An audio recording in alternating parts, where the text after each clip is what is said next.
ನಮ್ಮ ಹೆಸರು ಯಂಕಪ್ಪ ಅಂಬಾಜಿ ಸುಗತೇಕರ್, ನವನಗರ ಬಾಗಲಕೋಟೆ. ನಾವಿರುವುದು ನವನಗರದಾಗ ಇರೋದು. ನಾನು ವಂದಲಿಗೇರು ಪದ ಹಾಡುತ್ತಾ ಇಲ್ಲಿವರೆಗೆ ನಾನು 13 ವರ್ಷದವ ಇದ್ದೆ. ಅಲ್ಲಿಂದ ಹಿಡ್ಕೊಂಡು ನಮ್ಮ ತಂದೆಯವರು ಹಿಂಬಾಲ್ ಹೋಗಿ ಅವ್ರಿಗದೇನ ನಾವು ಪದಗಳನ್ನು ಕಲಿತು ಹಾಡಿ ನಮ್ಮನ್ನು ಅವರು ಈ ವಿದ್ಯಾ ಕಲಿಸಿದರು. ಆ ವಿದ್ಯಾದಿಂದವಿ ನಾವು ಇಲ್ಲಿವರೆಗೆ ಆದರೂ ಅದೇ ವಿದ್ಯಾನೇ ಬೆಳೆಸುತ್ತಾ ಮಕ್ಕಳಿಗಾದರೂ ಮೊಮ್ಮಕ್ಕಳಿಗಾದರೂ ಇದೇ ಪ್ರಮಾಣನೇ ನಾವು ಸೇವಾನೇ ನಡೆದದ. ಗೊಂದಲ ಕಾರ್ಯಕ್ರಮ ಅಂಥವೇನದ.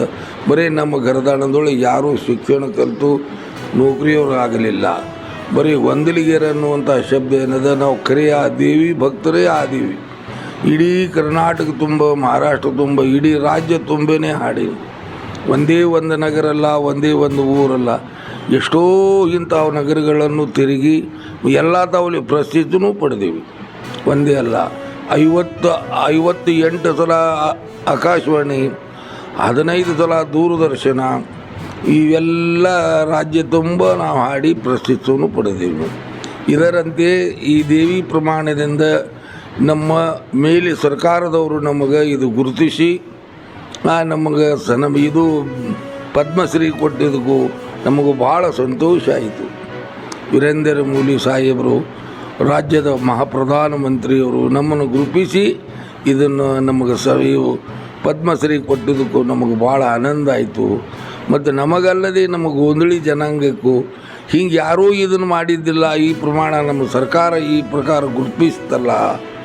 ಗೊಂದಲಿಗೇರು ಅನ್ನುವಂಥದ್ದು ಏನು ಹಿಂದೂ ಇಲ್ಲ ಮುಂದೂ ಇಲ್ಲ, ಇರಲಿಕ್ಕೆ ಮನೆ ಇಲ್ಲ, ಮುಂದೆ ಏನೋ ಒಂದು ಹಂಗೆ ಎಷ್ಟು ಭೂಮಿ ಇಲ್ಲ.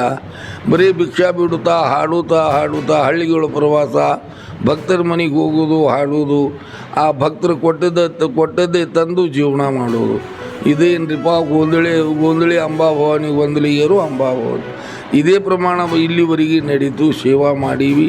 ಇನ್ನು ಮುಂದೆ ತಾಯಿ ಜಗದಂಬನ ಕೃಪಾದಿಂದ ಮೊಮ್ಮಕ್ಕಳು ಸಾಲಿ ಕಲ್ತರು ಸುದ್ದ ನಮ್ಮ ದೇವಿಗೆ ಗೊಂದಲನೇ ಮಾಡ್ತಾರೆ, ನಮ್ಮ ಹಿಂಬಾಲನೆ ಹಾಡಕ್ಕೆ ಬರ್ತಾರೆ. ಇದೇ ಪ್ರಮಾಣದಿಂದ ನಾವು ಇಲ್ಲಿವರೆಗೆ ಆ ತಾಯಿ ಸೇವಾ ಮಾಡುತ್ತಾ ಬಂದೀವಿ.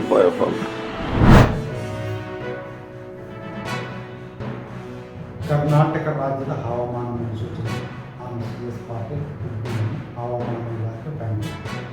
ನಾನು ಮುಂದಿನ 5 ದಿನಗಳವರೆಗೆ ಕರ್ನಾಟಕ ರಾಜ್ಯದ ಹವಾಮಾನ ಮುನ್ಸೂಚನೆಯನ್ನು ಸಂಕ್ಷಿಪ್ತವಾಗಿ ವಿವರಿಸುತ್ತೇನೆ. ಇಂದು ಕರ್ನಾಟಕ ರಾಜ್ಯದ ವ್ಯಾಪಕವಾಗಿ ಪ್ರಮುಖವಾಗಿ ರಾಜಕೀಯ 27 ಸೆಂಟಿಮೀಟರ್ ಮಳೆಯಾಗಿದ್ದು, ಭಾಗಮಂಡಲ 20 ಸೆಂಟಿಮೀಟರ್, ಒಟ್ಟಿಗೆ ಚಿಕ್ಕಮಗಳೂರು ಜಿಲ್ಲೆ 22 ಸೆಂಟಿಮೀಟರ್, ಮುಳುಗಿ ದಕ್ಷಿಣ ಕನ್ನಡ ಜಿಲ್ಲೆಯಲ್ಲಿ 20 ಸೆಂಟಿಮೀಟರ್ ಮಳೆಯಾಗಿದೆ. ಈಗಿರುವ ಹವಾಮಾನದ ಸಿನಾಪ್ಟಿಕ್ ಸ್ಥಿತಿಯಲ್ಲಿ ಮರಾಠವಾಡದಲ್ಲಿ ವಾಯುಭಾರ ಕುಸಿತವಾಗಿದ್ದು ಅದರ ಇದೆ. ಇದರ ಪ್ರಭಾವದಿಂದ ಕರ್ನಾಟಕ ರಾಜ್ಯದಿಂದ 26-30ರವರೆಗೆ ವ್ಯಾಪಕವಾಗಿ ಮಳೆಯಾಗುವ ಹೆಚ್ಚಿನ ಸಾಧ್ಯತೆ ಇದೆ. ಉತ್ತರ ಕನ್ನಡ, ಉಡುಪಿ, ದಕ್ಷಿಣ ಕನ್ನಡ, ಭಾರಿ ಹಾಗೂ ಅತಿ ಭಾರಿ ಮಳೆಯಾಗುವ ಸಾಧ್ಯತೆ. ಕೆಲವೊಂದು ಕಡೆ ಅತ್ಯಂತ ಭಾರಿ ಮಳೆಯಾಗುವ ನಿರೀಕ್ಷೆ ಇರುತ್ತದೆ. 26-29ರವರೆಗೆ ರೆಡ್ ಅಲರ್ಟನ್ನು ಘೋಷಿಸಲಾಗಿದೆ. ಬೆಳಗಾವಿ, ಧಾರವಾಡ, ಬಿಜಾಪುರ, ಬೀದರ್ ಹಾಗೂ ಕಲಬುರಗಿ ಜಿಲ್ಲೆಗಳ ಕೆಲವು ಕಡೆ ಭಾರಿ ಹಾಗೂ ಅತಿ ಭಾರಿ ಮಳೆ ಆಗುವ ನಿರೀಕ್ಷೆ ಇರುತ್ತದೆ. 26-29ರವರೆಗೆ ಆರೆಂಜ್ ಅಲರ್ಟನ್ನು ಘೋಷಿಸಲಾಗಿದೆ. ಯಾದಗಿರಿ, ಬಾಗಲಕೋಟೆ, ಗದಗ, ಹಾವೇರಿ ಹಾಗೂ ಹಾಸನ ಜಿಲ್ಲೆಗಳಲ್ಲಿ 26-29ರವರೆಗೆ ಯೆಲ್ಲೋ ಅಲರ್ಟನ್ನು ಘೋಷಿಸಲಾಗಿದೆ. ಬೆಂಗಳೂರಿನಲ್ಲಿ 26-29ರವರೆಗೆ ಹಗುರದಿಂದ ಸಾಧಾರಣ ಮಳೆಯಾಗುವ ಸಾಧ್ಯತೆ ಇದೆ. ಮಳೆಯ ಜೊತೆಗೆ ಗಾಳಿಯ ವೇಗ ಪ್ರತಿ ಗಂಟೆಗೆ